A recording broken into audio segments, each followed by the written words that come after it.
Baik pemirsa, sebelum kita lanjutkan perbincangan yang menarik, tentunya konsentrasi kita mungkin terpusat pada arus balik mudik dari musim lebaran tahun 2025 ini. Kami akan ajak Anda melihat lebih dahulu bagaimana kondisi terkini di Cikatama bersama rekan kami Agung Prasetyo di sana. Agung, selamat malam. Kalau dari kilauan cahayanya di belakang nampaknya cukup padat kendaraan di sana. Seperti apa kondisinya? Ya, terima kasih Ken Ane juga pemirsa, informasi terkini pantauan arus balik mudik di ruas tol Jakarta Cikampek atau tepatnya di gerbang tol Cikampek Utama. Pada malam hari ini memang kendaraan dari arah Palimanan yang akan kembali ke wilayah Jakarta terpantau mulai ramai, dan kalau saya dapat gambarkan memang pada saat ini di belakang saya ini merupakan gerbang tol Cikampek Utama. Ribuan kendaraan yang bergerak dari arah Palimanan yang akan menuju ke arah Jakarta ataupun menuju ke arah Jabodetabek ini mulai mengalami peningkatan meskipun tidak terjadi kepadatan di ruas tol Trans Jawa ini. Dan memang kalau kami pantau di gerbang tol Cikampek Utama terlihat adanya sejumlah antrian kendaraan karena memang pada malam hari ini sudah mulai meningkatnya volume kendaraan yang akan bergerak menuju ke arah Jakarta. Dan dari pantauan malam hari ini ada 14 gardu utama untuk memperlancar transaksi ataupun mengurai kepadatan di gerbang tol Cikampek Utama, yang mana biasanya ada normalnya 7 gardu utama dibuka untuk ke arah Jakarta dan 7 gardu utama menuju ke arah Palimanan. Namun pada malam hari ini untuk mempercepat transaksi di gerbang tol Cikampek Utama, 14 gardu utama ini dikerahkan semuanya untuk menuju ke arah Jakarta. Selain 14 gardu utama ini, memang ada 8 gardu satelit yang ada di gerbang tol Cikampek Utama untuk dibuka juga, sehingga total gerbang tol yang atau gardu transaksi yang dibuka untuk menuju ke arah Jakarta sebanyak 22 gardu transaksi. Selain itu juga dapat kami informasikan pantauan saat ini di gerbang tol Cikampek Utama, kendaraan masih didominasi oleh kendaraan pribadi yang memang usai melakukan perjalanan mudik di sejumlah wilayah di Jawa Tengah ataupun di Jawa Timur. Dan selain rekayasa gardu transaksi juga, pihak Jasa Marga dan kepolisian sejak sore tadi di ruas tol Jakarta Cikampek memberlakukan rekayasa lalu lintas kontraflow, tepatnya di tempat kami mengabarkan saat ini, yaitu di gerbang tol Cikampek Utama kilometer 70 sampai kilometer 47 Karawang Barat. Dan memang upaya ini dilakukan untuk mengurai kepadatan ataupun kemacetan yang akan terjadi di ruas tol Jakarta Cikampek untuk pada arus balik mudik ini. Selain itu juga dapat kami informasikan kepada pemirsa sejak sore tadi pukul 16:25 memang kepolisian dan pengelola tol telah memberlakukan sistem one way, yang mana sistem one way ini sudah diberlakukan dari kilometer 188 Palimanan sampai kilometer 70 gerbang tol Cikampek Utama. Dan selain itu juga dapat kami informasikan memang di sejumlah titik di ruas tol Jakarta Cikampek belum terlihat adanya kepadatan yang signifikan, dan arus lalu lintas juga dapat dipacu dengan kecepatan rata-rata sekitar 60 km per jam. Namun ada titik-titik rawan kepadatan seperti di kilometer 66 yang merupakan titik pertemuan arus antara tol Jakarta Cikampek dari arah Cikampek dengan tol Cipularang dari arah Bandung, sehingga emang titik kilometer 60 ini kerap terjadi menimbulkan kepadatan yang menuju ke arah Jakarta. Sementara itu yang dapat kami informasikan di ruas tol Jakarta Cikampek, khususnya di gerbang tol Cikampek Utama. Kenan. Baik, terima kasih Agung Prasetyo mengabarkan dari gerbang tol Cikatama. Kembali kita akan membahas mengenai bagaimana kemudian peningkatan arus balik yang terjadi di musim lebaran tahun 2025 ini. Pak Kakor Lantas, 22 gardu tol ini sudah dimaksimalkan untuk dibuka ya. Artinya sudah ada sinergi dengan Jasa Marga. Yang kita ingin tahu juga Pak Kakor Lantas, kalau berkaca dari jumlah yang mungkin dimiliki oleh Jasa Marga terkait monitoring jumlah kendaraan yang melintas pada arus mudik, di arus balik per saat ini Pak, jumlahnya sudah kembali berapa, yang masih tersisa berapa, dan konsentrasinya di waktu seperti apa Pak? Pagi, siang, sore, atau malam?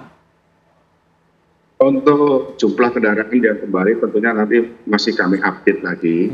Tetapi dari cara-cara mekanisme dalam membuat skenario cara bertindak, baik itu kontraflow, itu ada rumusnya. Ada traffic counting yang bisa kita lihat di radar. Oleh sebab itu, sebetulnya kami sampaikan juga bahwa operasi ketupat ini bukan hanya Kamseltib secara khas, tetapi kami Polri juga bertanggung jawab tentang keamanan, Kamtibmas. Dari di jalan arteri, di perumahan, di mal dan sebagainya, sudah kita lewati aman, tinggal sekarang kita konsentrasi arus balik. Di samping arus balik juga tentunya masyarakat harus merasa aman dengan operasi ketupat ini. Oleh sebab itu, cara bertindak yang paling tepat yang sudah kami lakukan tadi, tentunya akan melihat traffic accounting yang melintasi gardu-gardu, baik itu Cikatama sampai dengan arah ke Jakarta. Oke, baik Pak Agus. Kang Yayat melihat kemudian apa yang tadi dilaporkan oleh rekan kami di lapangan, Cikatama ini sudah mulai padat ya, ramai, dan tadi juga beberapa informasi sudah disampaikan oleh Pak Kakor Lantas. Ini waktu-waktunya memang seperti apa sih yang favorit biasanya, Kang? Ya, ini menarik ya, pilihan perjalanan ya. Waktu arus mudik saya lihat fenomena itu orang memilih malam hari karena lagi puasa ya. Mereka milih kenyaman, terus kemudian mereka bisa sahur di rest area dan bisa cepat kembali. Kemudian kedua, sekarang kalau arus balik memang pilihan waktunya lebih terbuka. Kalau dulu kan menjelang H-1 itu menjelang hari H, orang pasti memaksa supaya H+-nya itu sudah sampai di lokasi. Sekarang kan karena pilihannya lebih longgar, mungkin orang bisa mengantisipasi pola perjalanannya. Nah, cuman yang menjadi pertanyaan kan menarik gini. Jasa Marga sudah mengeluarkan data keberangkatan mudik dan baliknya. Ini proyeksinya kan sudah kebaca di mana puncaknya. Kemungkinan tanggal 3, 4 atau 5 atau 4, 5, 6. Nah, ini yang menarik adalah kalau misalnya ada prediksi kalau tanggal 6 dia jadi, itu dengan potensi hampir 21%. Jadi kemungkinan kumpulan perjalanan itu mungkin menunggu di one way secara nasional. Nah, jadi orang berpikir ketika one way nasional kita jalan gitu. Tapi yang menarik tadi Pak Korlantas mengatakan bagaimana mendorong pola pergerakan di kota-kota yang dekat ke arah Jabodetabek. Perjalanan ke Cirebon, dari Brebes. Karena saya sependapat di Cikatama itu betul harus betul-betul direkayasa supaya tidak terjadi penumpukan. Kalau kita banjir itu, misalnya orang nunggu Katulampa, indikatornya berapa? Ini kan Kali Kangkung indikatornya. Bagaimana di Kali Kangkung, misalnya terjadi penumpukan tinggi, di ujungnya ini harus cepat nih, supaya tidak terjadi pelambatan. Sama pada sistem pembayaran di e-tolnya. Ini menjadi catatan penting supaya antrian itu tidak terlalu lama.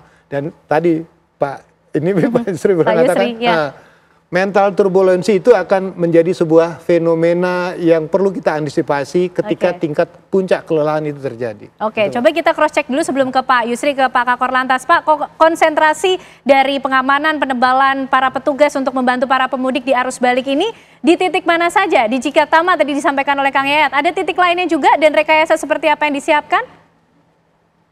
Baik, betul sekali dari Kang Yayat tadi. Memang pilihan untuk mudik ini sangat luas ya, bisa pagi, siang, sore, tetapi per hari ini tadi mulai jam 10 sudah mulai tinggi, sehingga upaya-upaya cara bertindak sudah kita persiapkan dari awal. Kami tidak mau terdadak berkaitan dengan pola pelaksanaan kontraflow dan one way.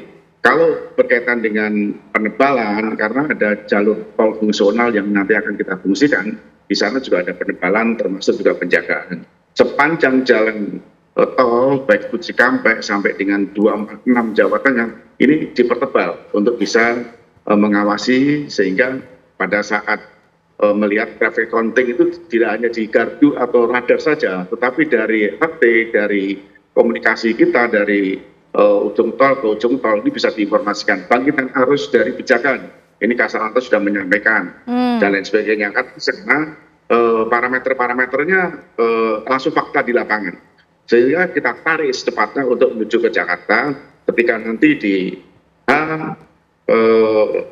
puncak arus balik di tanggal 6 itu tidak terlalu berat Cikampek untuk menerima gelontoran bangkitan arus yang dari Jawa Tengah, begitu. Baik Pak Kakor Lantas, ini kami juga memiliki gambar yang mungkin bisa Anda saksikan di layar kaca Anda pemirsa. Kang Yayat, Pak Yusri juga mungkin bisa menyaksikan. Pak Kakor Lantas, ini sedang kami hadirkan bagaimana pantauan dari kondisi arus lalu lintas yang terjadi di Tol Cipali dan juga di Cikatama. Kondisinya sepertinya di Cipali ini kalau kita lihat Kang Yayat, Pak Yusri juga yang mengarah ke Jakarta sudah bersinar cahayanya semua cukup padat dan cukup rapat kondisinya di sana. Sedangkan dari yang Jakarta menuju ke Jawa Tengah, Jawa Timur nih sepi begitu ya. Dan yang di Cikatama ini sudah kita lihat di gerbang tol begitu padat dan ramai di sana, artinya sepertinya memang betul ya konsentrasi pergerakan masyarakat ini di sore ke malam begitu Pak Yusri? Iya, ya kita lihat seperti itu ya. Nah, cuman yang perlu kita perhatikan persoalan tadi ada pertanyaannya adalah yang bagus, yang sangat bagus adalah apakah mengemudi melakukan perjalanan pada malam hari untuk perjalanan panjang ini sebagaimana yang dipikirkan itu betul, nyaman, aman. Karena itu bisa jadi pilihan, Pak gitu Yusri. ya. Nah, sebenarnya hal ini berbanding terbalik dengan fakta. Karena begini, ada dua hal justifikasinya. Pertama, seterang-terangnya malam hari, penerangan atau terang bulan, lampu mobil begitu, jauh lebih terang siang hari. Visibilitas manusia pada malam hari itu mengerucut, fokus dia. Side visionnya atau peripheral visionnya mengecil. Nah, artinya ketika pandangan kita mengecil, itu kelelahan itu akan naik. Cepat naik. Karena fokusnya ke sana. Nah, padahal kita tahu di saat mengemudi itu potensi-potensi kesalahan orang lain yang datang dari samping itu bisa saja. Nah, ini kita lagi hilang. Kedua, dengan visibilitas turun tadi, maka yang terjadi kalau kita ngelihat tangan kita yang secara visual kita bisa lihat lebih tegang, itu menunjukkan energi kita tersedot, stamina kita lari ke turun. Tangan ya. Turun. Yang kedua, berdasarkan jam biologis tubuh manusia, berdasarkan circadian rhythm, malam hari itu untuk istirahat. Justru pada saat itu oksigen pun udah tipis, memang tipis begitu ya. Kita nggak diciptakan untuk melakukan aktivitas fisik terlalu banyak, panjang pada malam hari. Perlu penyesuaian lebih lama untuk mendapatkan aktivitas panjang pada malam hari yang baik seperti siang hari. Itu harus dilakukan dengan persiapan sedemikian rupa, tidak bisa langsung berbalik. Misalnya sekarang daytime kita selalu melakukan aktivitas siang hari, tahu-tahu malam kita bisa melakukan dengan durasi yang sama. Kualitasnya turun, kualitas asesmennya juga turun, kognitifnya turun. Jadi justru membuka dan menambah wawasan para pengemudi juga nih untuk mempertimbangkan bagaimana waktu yang paling tepat dan paling baik, paling tidak untuk meminimalis resiko yang terjadi, begitu ya Pak Yusri? Betul, dan itu tidak dihadapin oleh mereka. Orang lain juga mengalami hal yang sama. Mereka juga kadang-kadang mereka berpikir sedemikian rupa, pada saat itulah terjadi crash. Baik Pak Yusri, menjadi catatan tentunya untuk para pemirsa dan para pemudik. Pak Kakor Lantas, singkat saja mungkin, himbauan termasuk informasi terbaru yang perlu diketahui oleh para pemudik dan juga pemirsa ketika melakukan perjalanan di arus balik ini. Silakan Pak Kakor Lantas. Baik, terima kasih tagline Bapak Kapolri. Operasi ketupat tahun ini adalah mudik aman, keluarga nyaman. Maka dari itu, bagi duta-duta arus balik yang sekarang akan dan pada saat perjalanan, hati-hati di jalan. Karena memang disiplin berlalu lintas di jalan itu adalah penting. Ingat bahwa pelanggaran itu adalah penyebab daripada kecelakaan. Jadi konsentrasi, jaga kecepatan, dan dibuat yang gembira agar sampai ke tujuan memang senang dan bahagia. Baik, tentu itu yang kita harapkan untuk semua pemudik dan juga pemirsa di rumah yang mungkin akan merencanakan perjalanan arus balik. Terima kasih Kakor Lantas Polri Irjen Pol Agus Suryo Nugroho sudah meluangkan waktunya untuk berdiskusi dan berbincang bersama kami di Apa Kabar Indonesia Malam. Sehat selalu dan selamat kembali bertugas Bapak. Terima kasih juga Kang Yayat, terima kasih juga Pak Yusri sudah memberikan begitu banyak informasi dan pandangan juga serta saran ya bagi para pemudik tentunya akan menjalankan arus baliknya dan semoga semuanya lancar dan aman. Terima kasih, selamat malam Bapak-Bapak. Selamat malam. Dan pemirsa tentunya Apa Kabar Indonesia Malam masih akan kembali hadir dengan sejumlah informasi lainnya untuk Anda sesaat lagi.